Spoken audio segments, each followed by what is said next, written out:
Diascofoot, le miroir du football de la diaspora congolaise.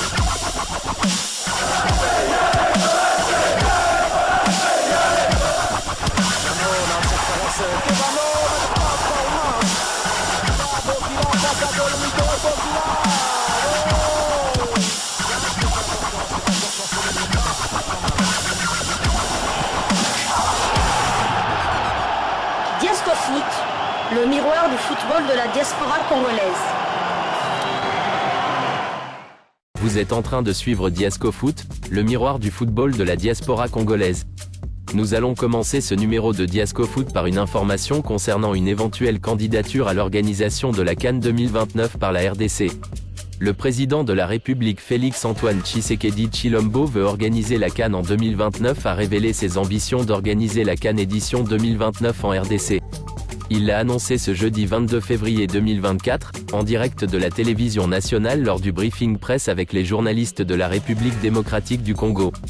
J'ambitionne l'organisation de la CAN 2029 en RDC.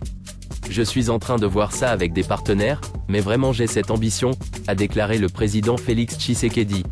Le président Tshisekedi avait également lors de la campagne électorale en décembre 2023 annoncé qu'il aimerait bien organiser une grande compétition en RDC avant la fin de son mandat. Suivons le compte-rendu de ses propos et nous nous retrouvons tout de suite après. L'organisation d'une Coupe d'Afrique des Nations en RDC, c'est possible et ça pourrait l'être dès 2029. Le souhait ou l'ambition est du président de la République, Félix-Antoine Tshisekedi. Il l'a dit hier lors du briefing spécial à Kinshasa. Félix Tshisekedi a indiqué vouloir favoriser une candidature de la RDC pour l'organisation de la CAN en 2029. Je propose de l'écouter. Bien sûr, il y a des objectifs que nous ne pourrions pas atteindre. Les Jeux Olympiques, c'est cette année à Paris. On ne pourra pas être prêt peut-être pour ça, mais j'espère que pour les prochains, en 2028, ce sera possible. Et je peux ici le dire sans peur, sans risque plutôt de trop m'avancer. J'ambitionne, c'est encore une ambition qui normalement devait être secrète, mais bon, elle est personnelle, je veux la partager avec mes compatriotes. J'ambitionne de favoriser la candidature de la République démocratique du Congo pour l'organisation de la CAN 2029. Si tout va bien, j'ai peut-être parlé trop vite, mais ce n'est pas grave. Nous sommes vraiment dans cette réflexion avec le ministre des Finances et certains partenaires pour voir comment est-ce que nous pouvons lever les fonds nécessaires afin de pouvoir organiser un jour la CAN, surtout celle de 2029 en République démocratique du Congo. J'espère que ça marchera. Nous avons relevé le défi de la francophonie. Beaucoup nous donnaient perdants pour ce pari. Nous l'avons brillamment remporté. Et donc, pourquoi pas celui de 2029? J'espère plus que tout, mais on en reparlera. Merci. Voilà, c'était le président de la République, Félix-Antoine Tshisekedi. Et justement, Félix Tshisekedi est également revenu sur le cas Héritier Luvumbu, ce joueur congolais qui s'est vu être suspendu pour 6 mois par la Fédération rwandaise de football pour avoir célébré son but avec la formation de Rayon Sport face à l'AS Kigali.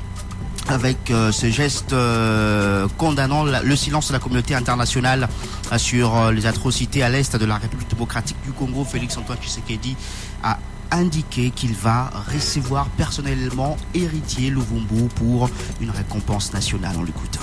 Quand le conflit politique en République démocratique du Congo et le Rwanda s'invite dans le monde du sport, le footballeur congolais Héritier Luvumbu et son club Rayon Sport de Kigali, c'est fini. Son contrat a été résilié par le club rwandais.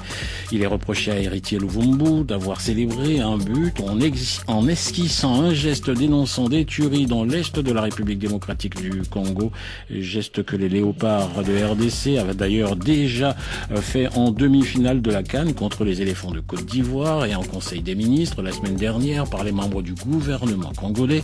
Ce geste, une main sur la bouche et 2 doigts sur la tempe pour mimer une arme, n'a pas été du goût du club rwandais qui, après l'avoir suspendu, a fini par résilier tout simplement son contrat. Héritier Luvumbu a donc regagné Kinshasa et sur place, il a expliqué son geste au micro RFI d'Olga Massongo. Moi, je suis pas un politicien, je suis un joueur simple, mais je dois défendre... Je ne suis pas un politicien, je suis un simple joueur. Mais je dois défendre mon pays et mes frères de l'Est. Ça fait mal quand on voit sur les vidéos des enfants et des femmes se faire tuer. En tant qu'ambassadeur du foot congolais au Rwanda, j'avais décidé de soutenir mon pays, de soutenir le peuple congolais à travers ce geste. Restons unis pour mettre fin à ce qui se passe à l'Est. Après ce geste, je me suis senti en insécurité là-bas. Mais quand notre ambassade m'a pris en charge, tout s'est bien passé. Un propos recueilli par Olga Massangoui. Louvumbu, je devais le recevoir malheureusement avant d'aller à Addis Abeba, ça n'a pas pu avoir lieu parce que j'avais suivi quasi en direct quand il est arrivé, le ministre des Sports qui avait été le prendre à l'aéroport m'a appelé et j'ai parlé avec lui aussi, je l'ai félicité, j'ai promis de le recevoir, de l'honorer au nom de la République, il le sait. C'est maintenant une question d'agenda, tout simplement. J'ai aussi appelé mon ami Amadou Diaby, mon frère, et je lui ai demandé expressément, je lui ai dit, écoute, président, je ne veux rien entendre. S'il faut que l'État paye, on payera, il n'y a pas de problème. Mais ce garçon qui a été un valeureux soldat de la République, il faut le prendre dans les clubs. Je ne sais pas si ton effectif est complet ou pas, tu le prends.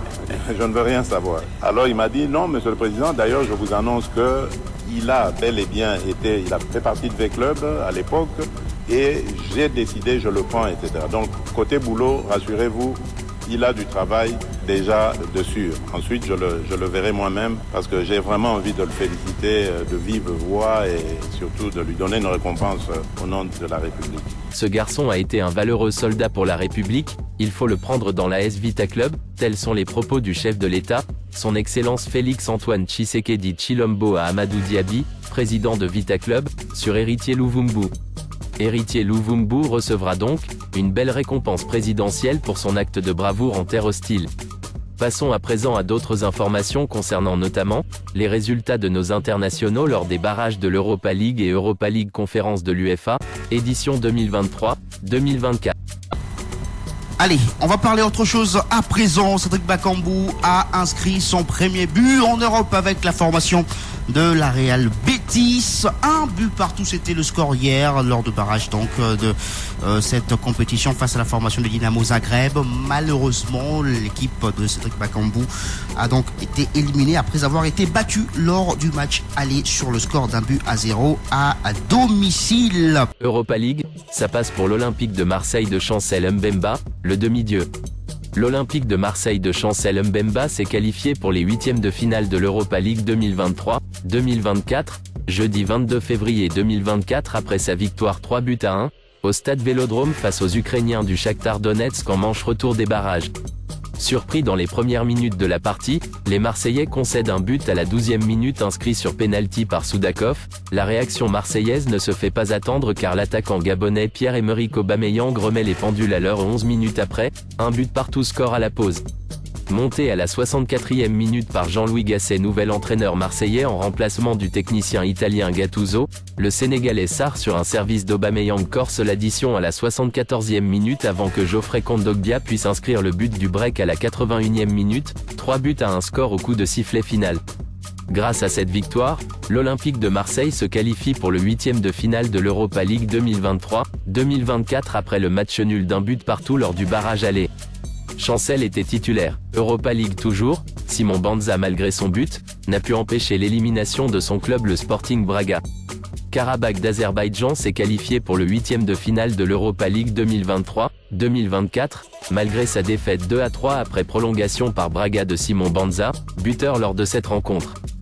Dominateur, Braga l'emporte 0-2 à la fin du temps réglementaire, place à la prolongation car avec la victoire 4-2 de Karabakh en manche aller au Portugal, 4-4 c'est l'égalité parfaite, la règle du but marqué à l'extérieur n'étant plus de mise aux compétitions interclubs de l'UEFA, les deux équipes sont appelées à se départager dans les prolongations. Karabakh est le premier à ouvrir le score dans la première partie de la prolongation, Simon Banza répondit en inscrivant le troisième but de Braga à la 116e avant que Karabakh puisse de nouveau réduire le score dans le temps additionnel de la deuxième partie de la prolongation. 2-3 score final en faveur du Sporting Braga, hélas, insuffisant pour se qualifier. Signalons que l'international congolais Simon Banza a inscrit son troisième but en 3 matchs depuis son retour après sa participation à la CAN 2023. Europa League encore, ça ne passe pas pour Meshak Elia et les Young Boys de Berne. Young Boys de Berne a été éliminé de l'Europa League 2023-2024 malgré son match nul à l'extérieur, un but partout, face au Sporting du Portugal, jeudi 22 février 2024 en manche retour des barrages. Bon début de match des Portugais, qui ouvrent le score à la 10e minute 1-0, score à la pause en défaveur des Suisses. Au retour des vestiaires, le club portugais appuie sur l'accélérateur cherchant à inscrire le but du break, obtient un penalty à la 57e minute malheureusement loupé. Young Boys se réorganise et réussit à obtenir l'égalisation à la 84e minute par le Congolais de Brazzaville, Ganvula, un but partout score final. Battu à domicile 3-1 lors de la manche aller en Suisse, Young Boys voit son parcours à l'Europa League 2023-2024 s'arrêter à l'étape de barrage. Signalons que l'international congolais Meshak Elia était titulaire du côté suisse, et a été remplacé à la 67e minute. Voilà, nous sommes arrivés à la fin de ce numéro de Diasco Foot. Si vous avez aimé, merci de nous encourager à poursuivre notre travail. Likez, partagez, commentez et abonnez-vous à Diasco Foot sans oublier d'activer la petite cloche des notifications afin d'être prévenu chaque fois que nous mettrons en ligne une nouvelle vidéo. Portez-vous bien, et Diasco Foot vous dit, au revoir et à la prochaine.